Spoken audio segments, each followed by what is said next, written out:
एकनाथी भागवत अध्याय 23 आणि श्लोक क्रमांक 31, गोळी क्रमांक 475. या लागी विवेक वैराग्य, या लागी वैराग्य विवेक चित्ती. काल मी सांगितलं तुम्हाला, झाल्या आंदने ब्रह्मप्राप्ती. कृष्ण सांगे उद्धवासी निजात्मस्थिती साधावया. कृष्ण उद्धवाला सांगतो की निजात्मस्थिती म्हणजे आपल्या निज म्हणजे आपल्या आत्मस्वरूप. निज म्हणजे काय? आपलं स्वतःचं स्वरूप. ती निजात्मस्थिती साधण्यासाठी आपल्याकडे विवेक आणि वैराग्य हे प्रत्येक माणसाला विवेक आणि वैराग्याची अनुभूती यायला पाहिजे. आणि ती विवेक वैराग्याची अनुभूती आली तर आपल्याला निजात्मबोध किंवा निज शांती किंवा निजात्मस्थिती साधता येते. निजात्मस्थिती म्हणजे आपल्या अंतःकरणीचा नामाचा भाव. निज म्हणजे आपला स्वरूप म्हणजे स्वरूपबोध. स्वरूपाचा बोध होतो माणसाला आणि स्वरूपाच्या बोधातून आपल्याला स्वतःच्या आत्म्याचा आत्मसाक्षात्कार होतो आणि तिथून माणसाच्या आत्मज्ञानाला उन्नतीचा मार्ग मिळतो. आत्मोन्नती मार्गाचं नाव काय? आत्मोन्नती म्हणजे आत्म्याची उन्नती होत जाते. नाहीतर आत्मा आहे ना, तो हळूहळू काय होतो, कमी त्याची शक्ती होते. आणि आत्म्याची शक्ती कमी झाली तर पुढे आपल्याला खालच्या ओव्या ठेवलेल्या आहेत. खालच्या आपल्याला जे काय अधोगती ठेवलेली आहे. आत्मा आपला कमी झाला, आत्म्याचा जोर कमी झाला, आत्म्याचा वेग कमी झाला, आत्म्याकडनं ज्ञान चैतन्य कमी झालं तर आपल्याला खालच्या योनी आपल्याला ठेवलेल्या आहेत प्रत्येक माणसाला. म्हणून आपल्याकडे आत्मोन्नती म्हणजे आत्म्याचं भजन वाढत गेलं पाहिजे. आत्म्याचं भजन केल्याने आत्म्याकडे एक शक्ती निर्माण होते, जी विश्वव्यापक शक्ती आहे. विश्वव्यापक तुची होशी, ब्रह्मा विष्णू व्योमिकशी, धरिला वेस मानुषी, भक्तजन तारावया. विश्वव्यापक तुची होशी, ब्रह्मा विष्णू व्योमिकशी. सद्गुरू काय करतात? ब्रह्मा विष्णू आणि महेश म्हणजे गुरु काय करतात? तर गुरुचा अवतार धारण करतात ब्रह्मा विष्णू महेशाचा. धरिला वेश मानुषी माणसाच्या रूपामध्ये येतात. भक्तजन तारावया. प्रत्येक भक्ताला तारण्यासाठी श्री गुरूंचा अवतार असतो. म्हणून आपण त्यांना गुरुर ब्रह्मा, गुरुर विष्णू, गुरुर देव महेश्वरा. म्हणजे गुरुच आपला काय आहे? ब्रह्म आहे. गुरुच आपला विष्णू आहे. गुरुच आपले महेश आहेत. गुरुर साक्षात परब्रह्म. गुरुर साक्षात म्हणजे गुरु कुठे आहे? साक्षात म्हणजे आपल्या आतमध्येच आहेत ते परब्रह्म आणि तेच परब्रह्म आहेत. तस्मै श्री सद्गुरू नमः म्हणजे तर आपण श्री गुरूंनाच नमस्कार करायला पाहिजे, तरच आपल्याला ज्ञान होईल. कारण तोच आपल्या अंतरात्म्यामध्ये सामावलेला आहे श्री गुरु. निजात्मस्थिती साधावया. पूर्वी होता ब्राह्मणाधम. कसा होता पूर्वी? ब्राह्मण होता पण अधम होता. धनलोभी निंद्य कर्म. अधम का त्याला म्हटलंय? तर धनाचा लोभी होता आणि धनाच्या लोभातून त्याचे सगळे विकार वाढले होते. काम, क्रोध, लोभ सगळे विकार वाढलेले होते आणि म्हणून निंद्य कर्म करायचा तो. कसा? निंद्य कर्म करायचा. आणि निंद्य कर्म ज्याचे वाढतात त्याच्या इंद्रियांच्याद्वारे निंद्य कर्म होतात. इंद्रियांच्याद्वारे विषयभोगाची लालसा वाढते आणि जो माणूस भोगाकडे जाईल त्याचा अंतःकरण दूषित होतो. आणि एकदा का अंतःकरण दूषित झाला की आपल्याकडे वासनांचा महापूर येतो आपल्याकडे. आणि वासनांचा महापूर, वासना नदी महापुरी, प्राणी बुडता ग्लांती करी, तेथून उडी घालून वर काढी, त्याशी सद्गुरू म्हणावे. सद्गुरू कोणाला म्हणायचा? आता याच्या बाबतीत असंच झालं, शेवटीला त्याने गुरु केले बघा. पुढं पुढं वाचत जावा. वासना नदी महापुरी, प्राणी बुडता ग्लांती करी, तेथे उडी घालून तारी, तो सद्गुरू. आणि त्याला सद्गुरू म्हणायचं. आणि माणूस सद्गुरूला शरण जात नाही, असे अनेक प्रसंग त्याच्या अंगावर आले की मगच त्याला गुरूंची आठवण येते. तोपर्यंत तो विषयांच्याच मागे धावतो. पूर्वी होता ब्राह्मणाधम, आधम ब्राह्मण होता. धनलोभी, निंद्य कर्म, धन असल्यामुळे काम क्रोध लोभ त्याचे विकार, त्याला त्रास द्यायचे. तोची झाला द्विजोत्तम, उत्तम प्रकारे असा ब्राह्मण तयार झाला. उत्तम प्रकारे द्विजोत्तम, द्विज म्हणजे ब्राह्मण, उत्तम उत्तम प्रकारचा ब्राह्मण तयार झाला. विवेके परम वैरागी, बघा विवेकातून वैराग्य निर्माण झालं. विवेकातून वैराग्य, वैराग्यातून विवेक. कुठूनही गेला तरी दोन्हीकडं दोन्ही पाहिजे. विवेक विने वैराग्य आंधळे, वैराग्य विने विवेक पांगळे. दोन्ही पाहिजे, नाही तर आंधळ्या पांगळ्यांची जोडी पुढे जात नाही. मध्येच काय होतो? मध्येच लटकते. तशी आपली अवस्था आहे. म्हणून विवेक वैराग्य दोन्ही पाहिजे. पूर्वी केलिया निश्चितार्था, मी साधीन सर्वथा, ऐशिया अति उल्हासता, निज परमार्था साधक. पूर्वी केलिया धनलोभी, पूर्वी केलिया निश्चितार्था. पूर्वीच जर मी असा निश्चय केला असता, मी साधीन सर्वथा, आता मी काय करेन? जाऊ दे, आता पूर्वी जाऊ दे, आता मी काय करेन? मी असा निश्चय केलेला आहे की मी ब्रह्म पावन, म्हणजे ब्रह्मालाच पावन करून घेईन, देवालाच मी पावन करून घेईन. मी साधीन सर्वथा, एशिया अति उल्हास, त्याच्याकडे उल्हास निर्माण झाला. त्याला काय झालं? त्याच्या अंतःकरणामध्ये उल्हास म्हणजे आनंद निर्माण झाला. जाऊ दे, आता झालं ते झालं. आपल्याकडनं एवढे सगळं चुका झाल्या, पण आपल्याला खरा मार्ग तर मिळाला. आणि प्रत्येक माणसाला जेव्हा दुःख वाटायला येतात, तेव्हा जर त्याला सद्गुरूंची भेट मिळाली, संतांची भेट मिळाली, सद्गुरू केला, तर मग तो स्वतःला धन्य धन्य धन्य समजतो. धन्य धन्य नरदेह, येथील अपूर्वता पाहो, जो जो कीजे तो तो लाहो परमार्थ.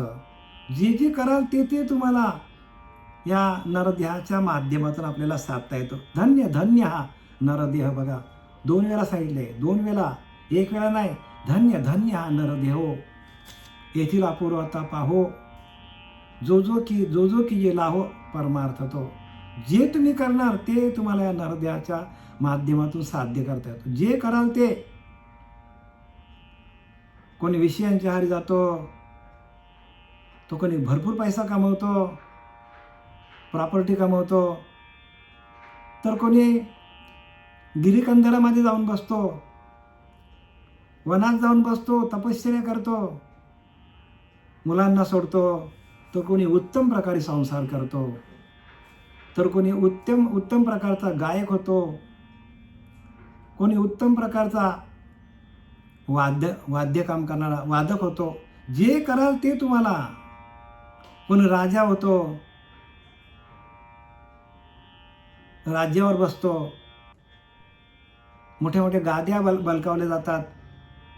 नरदेह आहे म्हणूनच, म्हणून जो जो कीजे तो तो लाहो परमार्थ. या नरदेहाला लागून आपण जे करणार ते साध्य होणार आहे. आता त्याने विचार केला, कोणी? त्या ब्राह्मणाने. त्या ब्राह्मणाने विचार काय केला की मी साधीन सर्वता अति उल्हासता. ते त्याच्या मनामध्ये उल्हास म्हणजे आनंद निर्माण झालेला आहे. निज परमार्था साधक, आणि माझा स्वतःचा परमार्थ मी साधेन. निज परमार्था साधक, आणि साधक झाला. बघा, गुरुचा साधक झाला. मी तुम्हाला बोललो की नाही, त्याने गुरु केल्यानंतर साधक झालेला आहे. निज परमार्था साधक, परमार्थ साधण्यासाठी निज परमार्थ, स्वतःच्या अंतरीच्या अंतरात्म्याशी एकरूप होण्याकरता साधक झालाय तो. आणि याची सहाची धग कधी थांबली? जेव्हा साधक होतो तेव्हा सहांची धग थांबते. जेव्हा गुरु डोक्यावर हात ठेवतात, गुरु आपल्याला वाट दाखवतात, गुरूंचा आशीर्वाद आपल्या डोक्यावर असला तरच आपल्याला साधक होता येतो. नाही तर जगामध्ये साधक कोणीच व्हायला तयार नाही हो. सगळे लोक भक्ती करतात, कुठे कुठे जातात भक्ती करायला, पण साधक व्हायला कोणीच तयार नाही. कारण सहांची धग थांबली का त्याचा जीव घाबरावतो. त्याला वाटते की आपल्याला विषय सोडून जाणार आता. असे माणसाला एक भीती आहे. देव आतमध्ये आला की आपले विषय जातील आणि विषय भोगासाठी हा देह मिळालेला असं त्याला वाटतं. आणि पण विषय भोगच हाच आपल्याला कुठे नेतो? अधोगतीला नेतो. हे त्याला कळत नाही.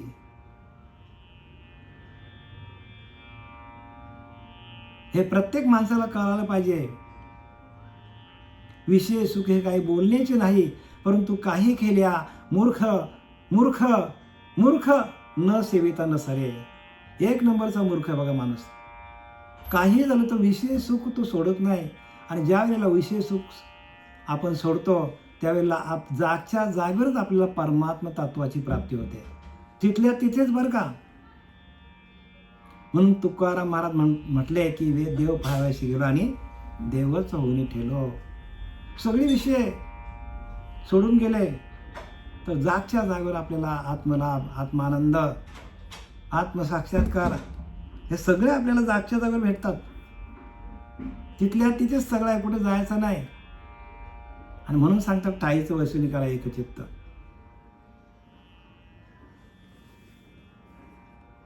माझ्या दुःखाचे कारण माझा मीच झालो जाणं. आता त्याच्या लक्षात आलं माझं दुःखाचं कारण काय आहे, तर मीच त्याला कारणीभूत झालो. लोकांना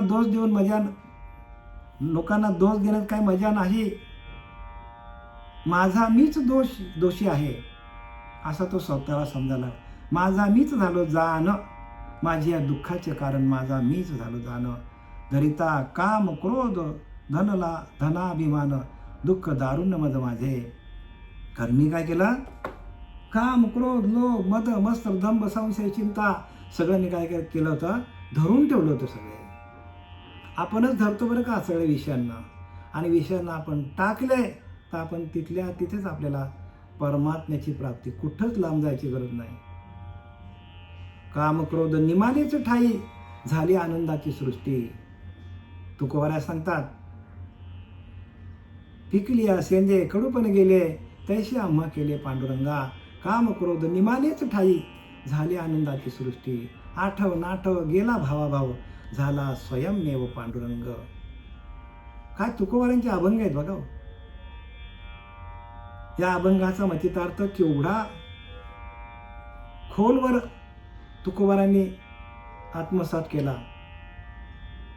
पिकलिया सेंदे म्हणजे सेंदाड नावाचं एक फळ असतं. तो कच्चा असतो तेव्हा हिरवा असतो, कडक असतो, हिरवागार असतो, कडू असतो, अत्यंत कडू. पण तो पिकला की तो एकदम मऊ होतो, कलर बदली होतो, पिवळा होतो आणि गोड होतो. तसा तुकोबारा सांगतात पिकलिया सेंदे कडूपण गेले तैसे आम्हा केले. पांडुरंगाने मला तसं केलं. मी पूर्वी टणक होतो, फार कडू होतो, आता मला पांडुरंगाने गोड केलं. काम क्रोध निमाले का? काम क्रोध जागच्या जागेवर थांबले. झाली आनंदाची सृष्टी आणि तिथल्या तिथेच आनंद मिळायला लागला. तसं आपल्याकडं खूपच विषय प्रबलच आपल्याकडे. आपण प्रपंचाची खूपच काय करतो? प्रपंचाबद्दल आपण खूपच विचार करतो आणि तो प्रपंचच आपल्याला काय करतो? त्रास देतो. आपल्याला त्रास देणारे आपल्या आतमध्येच आहेत. आपल्याला त्रास देणारा आपला प्रपंचच आपल्याला त्रास देतो. आणि त्या प्रपंचातून बाहेर निघल्यावर म्हणजे प्रपंच आहे तोपर्यंत आपला वृत्ती आहे, वृत्तीजन्य ज्ञान आहे. आणि वृत्ती शून्य झाली का आपणच देव होतो. वृत्ती शून्य योगेश्वर त्याचाच भावा विचार दास म्हणे सावकास विवेक भावा. बघा वृत्ती शून्य योगेश्वर, वृत्ती शून्य व्हायला पाहिजे. मग तो ईश्वर होतो, योगेश्वर. म्हणजे त्याला योग साधता येतो भगवंताशी एकरूपणाचा योग कधी साधता येतो? वृत्ती शून्य झाली तर, वृत्तीकडे कुठलेच विचार नसले तर त्याचाच विचार घ्या. दास म्हणे सावकाश विवेक पाहावा. आणि असा विवेक आपल्या पिंडामध्ये निर्माण होतो. माझा मीच झालो जाणं धरिता काम लोभ धनाभिमान दुःख दारुण्य मज माझे. आणि मलाच दुःख भोगावे लागले. माझं दुःख देऊन गेले धन. माझ्याकडला धन होता ना, तो धनच मला दुःख द्यायचा आणि तो धनच मला सोडून गेला. आता मी काय झालो? शांत झालो. म्हणजे माणसाला त्रास देणारं काय आहे? द्वैतातले ज्या ज्या वस्तू आहेत, ज्या ज्या दिसतात आपल्याला, त्या सगळ्या वस्तू त्रासदायक आहेत परमार्थाला, सगळ्याच बरं का. म्हणून भाग्य तो नव्हे धनपुत्र दारा निकट सहवास संतांची. या संतांच्या सहवासात गेल्यानेच आपल्याला सुख आणि समाधान आहे. आपली बायको चांगली आहे, मुलं चांगली आहेत, धर्मपत्नी चांगली आहे, नातवंड चांगली आहेत, घरदार इस्टेट सगळं चांगलं आहे. पण भाग्य तो नव्हे, भाग्य नाही, भाग्य ते नाही. संतांचा सहवास तोची स्वर्गवास. संतांच्या सहवासात गेल्यानंतर आपल्याला स्वर्गासारखं सुख मिळतो. माझं दुःख देऊन गेले धन. धन ते दुःखाचे भाजन. धनच काय करतो? दुःखाने मला धनरूपी धन माझ्याकडे होतं म्हणून दुःखामध्ये भाजून गेलो, होरपळून गेलो. त्या धनाच्या लोभामध्ये दुःख एवढं झालं की आगीतून फुफाट्यात आलो. जसं आगीतून माणूस बाहेर निघावं फुफाट्यामध्ये जावा, तसं सर्व अंगाला काय माझी दाहकता होती. सर्व अंगाला दाहकता झाली होती विषयांची.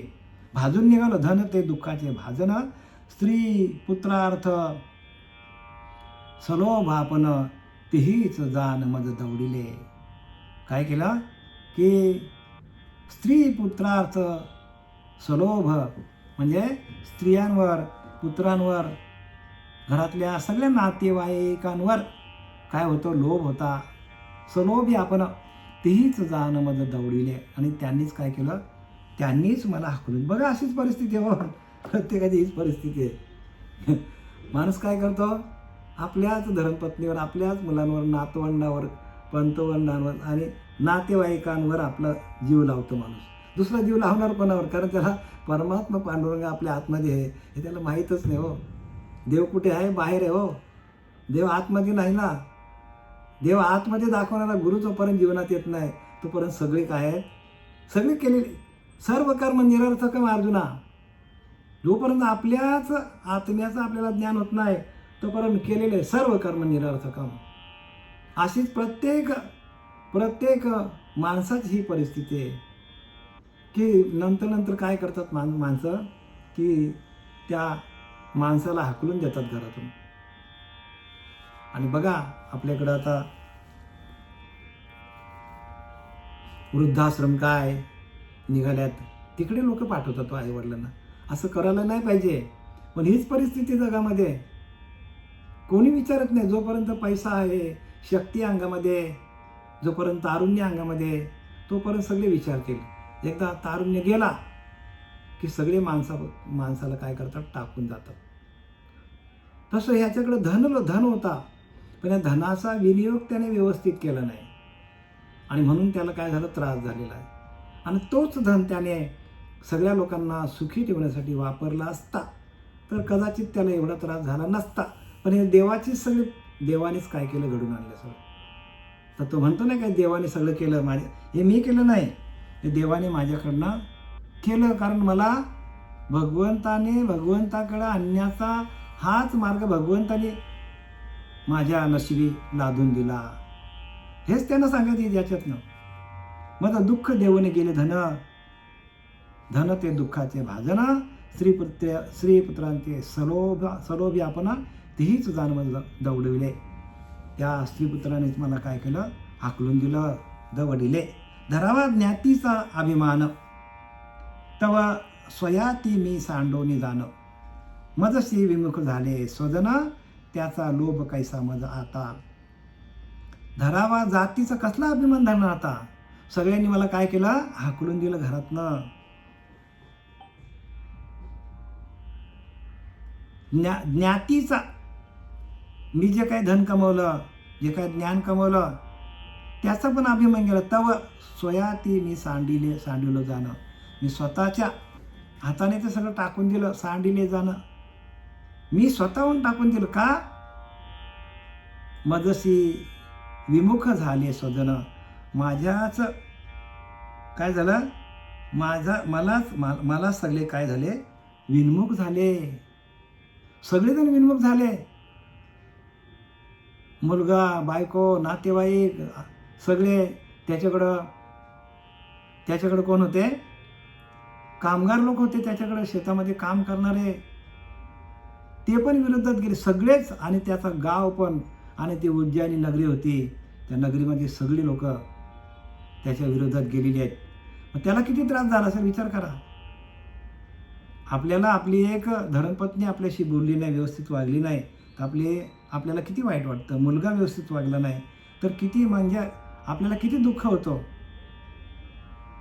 मुलगा, धर्मपत्नी, नातेवाईक आपल्याला दौडून दिलं तर आपल्याला वाईट वाटतं. पण ह्याला तर ते तर मुलगा, बायको सगळ्यांनी त्यांना दौडून लावलं, म्हणजे हाकलून दिलं. नोकर, चाकर सगळे होते, सगळ्यांनी हाकलून दिलं. गाववाल्याने हाकलून दिलं. नाही ना, अंगावर थुंकायला लागली. विचार करा, अशी परिस्थिती आहे. भगवंत पण किती परीक्षा घेतो बघा. एवढी परीक्षा भगवंत घेतो. सोपा नाही परमार्थ, एवढा परमार्थ सोपा नाहीये. आणि अशी ह्या कृपण ब्राह्मणाची अशी अवस्था झालेली आहे. मजसी विन्मुख झाले स्वजन, त्यांचा लोभ कैसा मजा आता एवढी माझ्यावर अत्याचार केला, अन्याय केला, मला दुःखाच्या खाईत टाकलं. आता मी त्यांच्यावर अजिबात काय करणार नाही. जराही मला त्यांचा लोभ राहिलेला नाही, अजिबात लोभ राहिलेला नाही. जो काही त्यांच्यावर माझा जीव होता तो सगळा निघून गेला. आणि का, आणि कुठे गेला तो? तिकडून काढला आणि कुठे आला बघू आता, कुठे सांगतात तर, स्त्री, पुत्र, स्वजन, धन यांच्या लोभाचे मुख्य कारण माझा मज देहाभिमान, त्याशी माझे नमन साष्टांग. बघा काय, कोणी आला दौडला इथे? मुलांपासून अलिप्त केला, समाजापासून अलिप्त केला, धंद्यापासून अलिप्त केला. कोणी केला अलिप्त? आणि ज्यांनी अलिप्त केला त्या अहंकाराला माझा साष्टांग दंडवत. म्हणजे माणसाला कोण म्हणून, नवल अहंकाराची गोठी, विशेष न लगे अज्ञानाच्या पाठी, सज्ञानाच्या झोबे कंठी, नाना संकटे नाचवी. अभिमानच माणसाला काय करतो? आडवा करतो. एरे कोश कीटकाच्या परी आपण वरी, जो आत्मबुद्धी शरीरी चारूस्थळी. एखाद्या कोश कीटकाच्या प्रमाणे तो काय करतो? कीटक आपल्याच भोवताली जाळा तयार करतो. आपण वरी, आपणच आपला वैरी होतो का? तर सगळ्या स्वतःच्या शरीराच्या भोवतालाही काय करतो? जाळा निर्माण करतो. आणि त्या जाळ्यामध्येच तो राहतो आणि स्वतःचा दरवाजा बंद करतो आणि त्याच्यातच मरतो. तसा माणूस काय करतो? अभिमानाने मरतो. हो, अभिमान. म्हणून अभिमान सगळ्यात खतरनाक आहे. सगळ्यात डेंजर वस्तू असेल माणसाच्या जीवनामध्ये तर तो होय अभिमान. देहाभिमान, सत्तेचा अभिमान, पैशाचा अभिमान, रूपाचा अभिमान, ज्ञानाचा अभिमान. सगळ्या कुठलाही जरा जरी अभिमान झाला तर माणसाला उद्ध्वस्त करून टाकतो. मग जगामध्ये बघा ना, तेच चाललंय. आता आम्ही लोकांना नाम देतो आणि नामाच्या माध्यमातून लोकांना बाहेर काढायला बघतो. पण ज्याला त्याला एवढा अहंकार होतो की ते पळूनच जातात. ना पळून जाऊ द्या, पळून गेलं तर काय, आम्हालाच मारायला उठतात. तो आम्ही ज्ञानी बनवतो त्यांना, आणि आमचा ज्ञान आमच्यावरती काय करतात? आम्हालाच ठार मारायला वापरतात. जसा भगवान शंकराने कोणाला तयार केला की रोजच्या रोज अंगाला भस्म लावावं म्हणून त्याने काय केला? एक दगड, आणि त्या दगडातून भस्मासूर निर्माण केला. आणि त्या भस्मासूरला सांगितलं, बाबा रोजच्या रोज मला काय कर? भस्म आणून द्या. त्याने वर काय मागितला? मी ज्याच्या डोक्यावर हात ठेवून त्याचं भस्म व्हायला पाहिजे. तथास्तु बोलल्यावर लगेच त्याने काय केलं? भगवान शंकराच्या डोक्यावर हात ठेवायला सुरुवात केली. तसं सगळे साधक जे आहेत ते साधक काय करतात? सद्गुरूंच्या डोक्यावर ज्ञान झाल्यावर आत ठेवायला बघतात आणि पहिला सद्गुरूलाच संपवायला बघतात. आता मला सांगा, गुरुला संपून त्यांना काय भेटणार आहे? म्हणजे त्यांच्यातला अहंकार एवढा आहे, त्या कोश कीटकाच्या परी आपणही आपण वैरी. त्या किड्यासारखा स्वतःला काय करतो, भस्म करून स्वतःच वैरी होतो माणूस.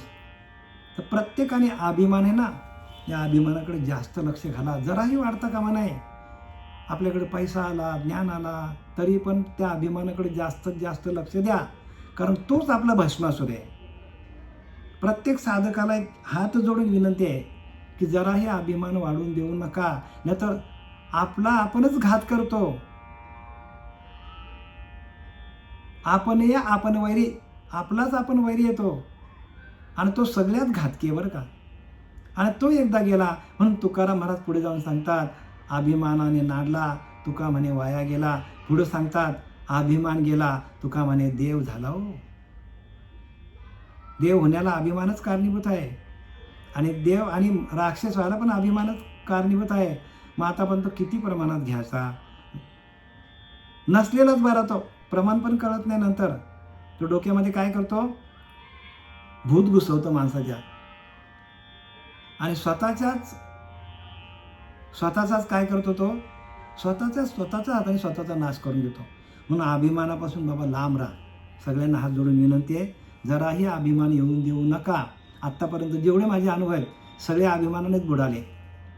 तुम्हाला सांगायला गेलो तर रात्र कमी पडेल, एवढे उदाहरण आहेत माझ्याकडे. चला आपण पुढे जाऊया.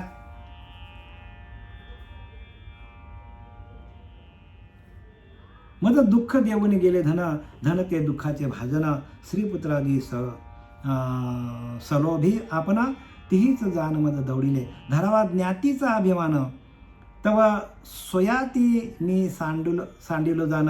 मजची विमुख झाले स्वजन त्यांचा लोभ कैसा मज. आता स्त्री पुत्र स्वजन धन यांच्या लोभाचे मुख्य कारण माझा मज देहाभिमान. बघा, माझ्या देहाभिमानानेच मला माझा स्वतःचा वाटोला लावून टाकला. स्वतःचा देहाभिमानच माणसाला खड्ड्यात घालतो. त्याशी माझे नमन साष्टांगत. आता बघा, सगळं गेल्यावर नमन करून काय फायदा आहे? माणसं तुटली सगळी, धन गेला, दौलत सगळं गेला, पुरं गेली, बायका गेली. आता त्या अभिमानाला नमस्कार करून काय फायदा मला सांगा? आधीच सावध झाला असता तर. म्हणून आधीच सावध व्हा बाप्पा, सावध व्हा प्रत्येकाने. सगळ्यात मोठा शत्रू अभिमान आहे, हे नाथबाबांना सांगायचं.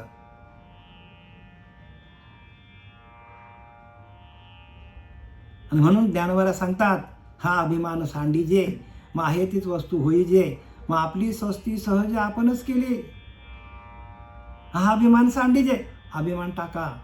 आहे तीच वस्तू होईजे. आपण परमात्मा स्वरूपच आहोत. प्रत्येक जीवा परमात्माचा देवच आहे. आहे ती वस्तू सांडीजे, हा अभिमान सांडीजे. मग आहे तीच वस्तू होईजे, तीच वस्तू आपण होतो. मग आपली सस्ती सहज आपणच केली, आपली सोडवणूक आपणच करतो. ज्याची त्याने करा सोडवण, संसार बंधन तोडावे. संसाराचा अभिमान आहे माणसाला. संसारातल्या प्रत्येक गोष्टीचा अभिमान आहे. आणि एकदा का तुम्ही आत्मस्वरूपाला गेले, आत्मस्वरूपाशी एकरूप झाले, भजन करता करता भजन आनंदामध्ये गेले आणि तुमची इंद्रिय सगळी शांत झाली, अंतःकरण शीतल झाला, मन शीतल झाला, गुरुकृपा झाली, अनुग्रह झाला तुमच्यावर, तरच हे सगळं शांत होतो. नाही तर आपल्याच हाताने काय करतो, आपल्याच हाताने आपला वाटोला होतो.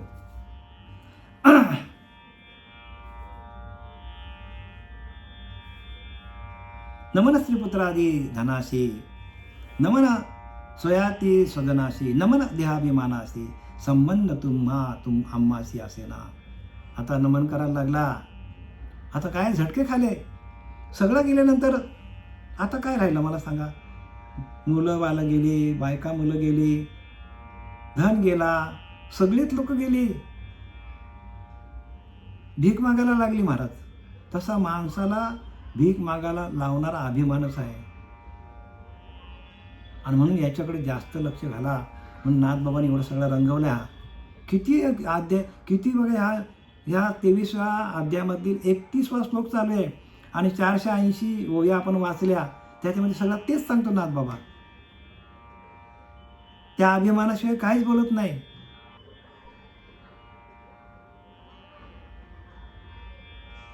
नमन स्त्रीपुत्रादी धनाशी, स्त्रियांना नमस्कार, धनाला नमस्कार. नमन स्वयाती स्वजनांशी, जे स्वतःचे जे नातेवाईक होते, स्वजन होते, त्यांना पण नमस्कार. नमन देहाभिमानाशी, माझ्या देहाभिमानाला पण नमस्कार. संबंध तुम्हा आम्हाशी असे ना, संबंध तुम्हा आम्हाशी असे ना. सगळे संबंध काय नको बाबा, हे संबंध सगळे संबंध तुटून गेले त्याचे. जेवी का जळा आणि चंद्रबिंबाशी, एकत्र वास दिशे दोहीशी, परी चंद्र आलिप्त जळेशी, तेवी संबंध तुम्हाशी मज नाही. आता त्याने दृष्टांत दिला. बाबांनो तुम्हाला आता हात जोडला त्यांनी सगळ्यांना आणि काय सांगितलं की जसं चंद्रबिंबवरती आहे, चंद्रवरती आहे आणि त्याचा प्रतिबिंब खाली पाण्यात आहे. प्रतिबिंबाचा आणि बिंबाचा काहीही संबंध नाही, फक्त तो पाण्यात पडलेला आहे. कशात पडलेला आहे? पाण्यात पडलेला, म्हणून तो आपल्याला प्रतिबिंबित दिसतो. पाणीच नसेल तर. तसा माझा या स्त्रीपुत्रांबरोबर संबंध होता म्हणून मला देहाभिमान. आता संबंधच न राहिला हो. आता माझा स्त्री पुत्रांबरोबर माझा संबंध राहिलाच नाही म्हणून माझा आता अभिमान गेला. चंद्र बिंबवरती आहे आणि प्रतिबिंब खाली आहे, त्याचा एकमेकाचा दोघांचा काहीच संबंध नाही. पण पाणी आहे म्हणून तसा जोपर्यंत प्रपंच आहे तोपर्यंत स्त्रियांचा, पुत्रांचा, धनाचा माणसाला लोभ होतो. आता माझ्याकडे कुठलाच माझी आसक्ती राहिली नाही, संपूर्ण आसक्तीच निघून गेली प्रपंचातली. आणि म्हणून दृष्टांत दिला त्यांनी. काय दृष्टांत दिला? जेवी का जळा आणि चंद्रबिंबाशी, एकत्र वास दिशे दोहीशी, परी चंद्र आलिप्त जळेशी, तेवी संबंध तुम्हाशी मज नाही. तसं चंद्र वेगळा आहे आणि चंद्राचा प्रतिबिंब वेगळा आहे. तसं बाबा तुम्ही वेगळे ना आम्ही वेगळं. कारण काय? ज्यावेळेला अभिमान होता मला, तेव्हा मला बायकोचा, मुलांचा, प्रॉपर्टीचा, सगळ्याचा अभिमान होता. आणि आता अभिमानच गेला का? तर सगळे मला सोडून गेले. जेविका झाला, जेविका अखंड हरणीशी, छाया जडलेली रूपाशी. जेविका अखंड हरणीशी, छाया जडलीशी रूपाशी, पै रूप न बसे निज छायेशी, तेवी संबंध तुम्हाशी मज नाही. आता सांगतात बघा, इथपर्यंत आपण आलो. आता जेविका अखंड हरणीशी, छाया जडलीशी रूपाशी. जसं छाया म्हणजे आपली सावली, सावली आपल्या बरोबरच फिरतो का? तर आपल्याकडे शरीर आहे म्हणून आपल्याला सावली आहे. शरीर आहे, छाया जडलीशी रूपाशी, पै रूप न बैसे निज छायशी. रूप न बैसे निज छायशी, तेवी संबंध तुम्हाशी मज नाही. आपल्याला आता आपला वेळ संपलेला आहे. झालेली सेवा आपले सच्चिदानंद सद्गुरू श्रीपाद बाबा, रामदास बाबा, नारायण बाबा, नाना बाबा, पांडुरंग देवेकर बाबा यांच्या चरणी समर्पित करीत आहे. पुंडलिकावरदे हरी विठ्ठल श्री ज्ञानदेव तुकाराम, पंढरीनाथ भगवान की जय. माऊली ज्ञानेश्वर महाराज, जगद्गुरु तुकाराम महाराज, शांती ब्रह्म एकनाथ महाराज की अवधूत चिंतन श्री गुरुदेव दत्त. जय रे सगळ्यांना, जय रे.